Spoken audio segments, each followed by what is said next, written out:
அனைவருக்கும் வணக்கம். Pre market அனலைஸ்ல இன்னைக்கு எந்த ஸ்ட்ரைக் எப்படி இருந்தால் என்ன நடப்புக்கான வாய்ப்புகள் இருக்கு அப்படிங்கிறத பார்க்கலாம். இது முழுக்க மேத்தமெட்டிக்கல் அடிப்படையில் எடுக்கக்கூடியது. இது உங்க டெக்னிக்கல் கூட பயன்பட்டுச்சுன்னா நீங்க என்ன பிரைஸ் ஆக்ஷன் எது பார்த்தாலும் ட்ரெண்ட் லைன் இண்டிகேட்டர் எது மார்க்கெட்ல பார்த்தாலும் அது கூட மேட்ச் ஆச்சுன்னா பயன்படுத்திவோம், இல்லையே தவிர்த்துருங்க. ஏன்னா யூடியூப்ல யார் கொடுக்கறதையும் நம்பக்கூடாது, இன்க்ளூடிங் மீ, நான் கொடுக்குறது. அதை பற்றி புரிதல் தெரிஞ்சிருந்தால் செய்யலாம்.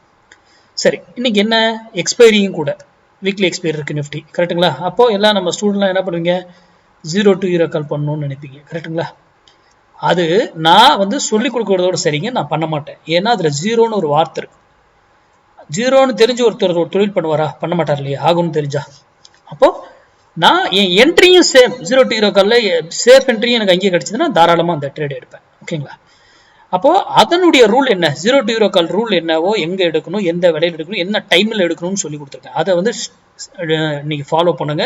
அந்த ரூல் எல்லாம் மிஸ் பண்ணிட்டு 0 to ஹீரோ எல்லாம் போயிடாதீங்க தயவு செய்து. எந்தெந்த டைம்ல எப்போ எடுக்கணுன்றதை மட்டும் அதை பார்த்துப்போம். ஓகேங்களா?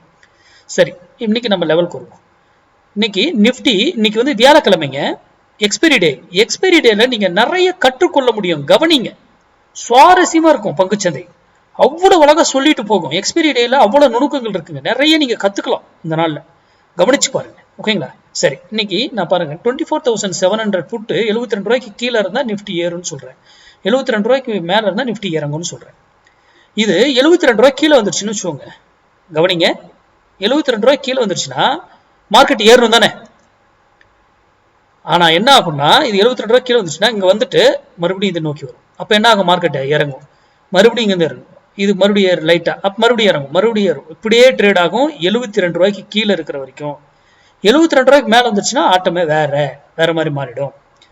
அதே போல இந்த 72 ரூபாயில இருந்து ஒரு குறிப்பிட்ட விலைக்கு மேல போனா ஒரு இடத்துல இருந்து எதர் திரும்பி ஆகணும், ஆறு அங்கிருந்து அங்க ஒரு ரிவர்சல் இந்த இடத்துல புள்ளிகள் இருக்கும். அதே அங்க அடுத்தது 1000 பாயிண்ட் ஏறினாலும் எப்படி, அதே கீழே வந்தாலும் ஒரு விலையில திரும்பி ஆகணும், ஆறு அங்கிருந்து கீழே. அங்க அதெல்லாமே மேக்ஸ் அடிப்படையில நம்மளால கண்டுபிடிக்க முடியும். இது நான் கொடுக்கறது ஒரு ட்ரெண்ட் ஐடென்டிஃபிகேஷன் மட்டும்தான், ஒரு ட்ரெண்ட் ஐடென்டிஃபை பண்றதுக்காக மட்டுமே, வேற எதுவுமே கிடையாது. இது கீழே இருந்தாக்கல யாரை வாங்கணும், காலை வாங்கணும், அவர் எந்த விலையில வாங்கணும், எந்த பிரைஸ்ல வாங்கணும், எல்லாமே மேக்ஸ் கண்டுபிடிச்சு நம்ம வர்த்தகம் பண்ணணும். இதுல ஃபால்ஸா நம்மள ஏமாத்துவாங்க, ஃபால்ஸ் பிரேக் அவுட்ஸ் எல்லாமே நம்ம கண்டுபிடிக்கணும். அதை சார்ந்து பிராக்டிஸ் பண்ணுங்க, பயிற்சி எடுங்க. உங்க பகுதியில் யாராவது சொல்லி கொடுத்தாலும் போய் கத்துக்கோங்க, இல்லை நீங்களே பிராக்டிஸ் பண்ணி பயிற்சி எடுத்துட்டு வர்த்தகம் பண்ணுங்க. நன்றி, வணக்கம், வாழ்க வளமுடன்.